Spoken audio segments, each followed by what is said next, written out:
German beer. These are examples of Dunkel and a Schwarzbier, and we will compare them against each other today. I'm trying to learn more about different beer styles, and it's so interesting to put them side by side. I checked the BJCP, the Beer Judge certification program, which lists all or most of the beer styles in the world and what defines them. And both of these beers are listed as typical examples of their respective style. And lucky for me, I also have the glasses. So a German Dunkel, or Dunkel as they say in US and the UK, means dark in German and can be a lot of different dark beers. We have the Hefeweizen Dunkel, the dark wheat beer, the Dunkelsbock, which is a stronger beer. I actually don't know the difference between a Doppelbock,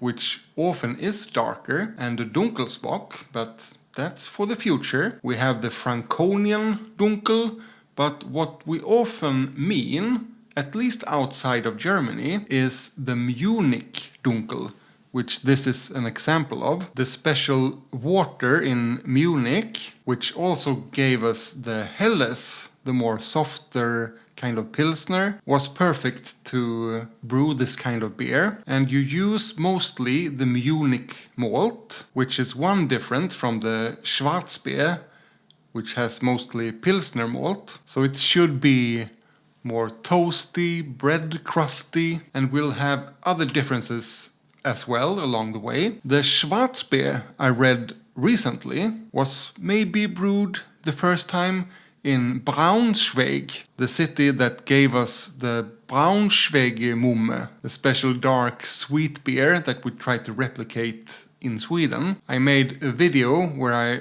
mixed my own mumma, as we call it in Sweden. It's up here.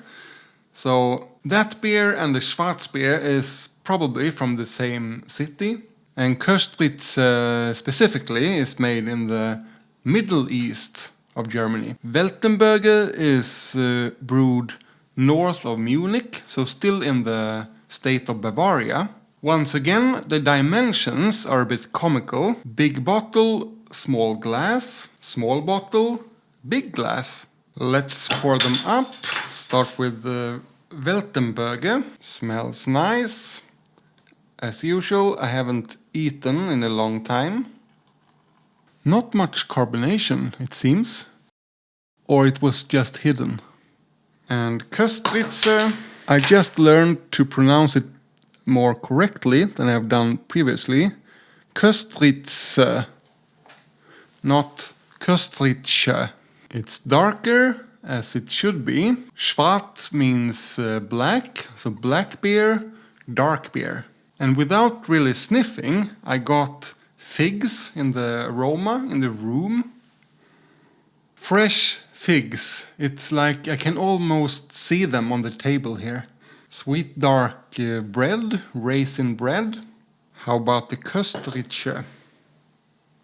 Lemon and herbs. Smells much more like a pilsner, which if you have never tried a Schwarzbier, that's a surprise. It looks so deep and dark, but that's not the aroma or the taste. A bit of smoked ham as well, and a hint of raisins.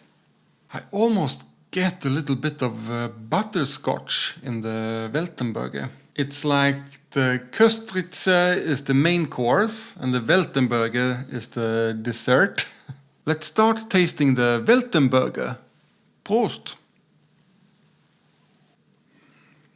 Not much of the bitter nuts, which I can get in the Schwarzbiers. The figs and syrup and butterscotch, which I got in the aroma, isn't really in the taste.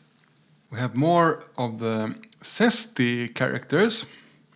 Orange zest, a little bit of lemon, but the sourness is low. We have the nuts and the sprinkles of herbs. It's malty, like a proper British toast, which you fry in a lot of butter, not roasted like you put it in a toaster. Yeah, more like a British toast than dark rye bread. It's grainy, but not that grainy. More zesty and sweet, toasty and nutty. It dries out the tongue in the finish, but has still low bitterness. But let's have a sip of water and then compare it to the Köstritzer. Prost! It's lighter, it has more of that dry cracker, malt base, a little bit of lemon, herbs in the finish as well. And now I'm trying to compare the level of nuts in the flavors. I think the Weltenburger Dunkel had more nuttiness actually. Yeah, lots of more lemon, or it's just more exposed because it's lighter. Also low bitterness, but maybe a bit higher, kind of bitter nuts in the finish. And what do I mean by nuts? I'm not sure. Almonds, hazelnuts. I actually tried walnuts the other day, and they are milder. This bitterness is a bit harsher, but still a very soft beer. Carbonation wise, the Weltenburger feels a little bit more spritzy, but I have a hard time pinpointing that. I'm pretty new to the whole mouthfeel aspect, but the Weltenburger feels thicker, more kind of grainy on the tongue, and the Köstritzer is cleaner, more like a Pilsner, more zesty, more of the orange and lemon peel. Yeah, the Weltenburger has more of bitter orange, which I didn't find in the Köstritzer. The more I drink and compare, the more bitter the Köstritzer gets, and it's more like lemon seed bitterness more than bitter nuts. It could also be the temperature rising, maybe. And the more I drink the Weltenburger, the more syrupy and figgy it gets. I'm looking for chocolate and coffee, and I have a hard time finding either. A little bit in the Weltenburger of the chocolate, not the coffee. And in the Köstritz, both chocolate and coffee, if you're really looking. But the most difference I actually find in the aroma. I could mistake the Weltenburger for a British ale with that figs and syrup. And the Köstritz is more like a Pilsner, much lemon and a bit of licorice. Then when you start tasting, you can get a bit confused.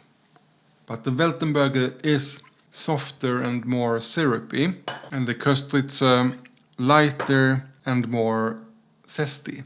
Both have lots of nuts, but the nuts turn more bitter in the Schwarzbier. What did I miss, and what would you like to add to this description? Let me know in the comment section. Click here for my video about the Schwarzbier, and here for more German beers.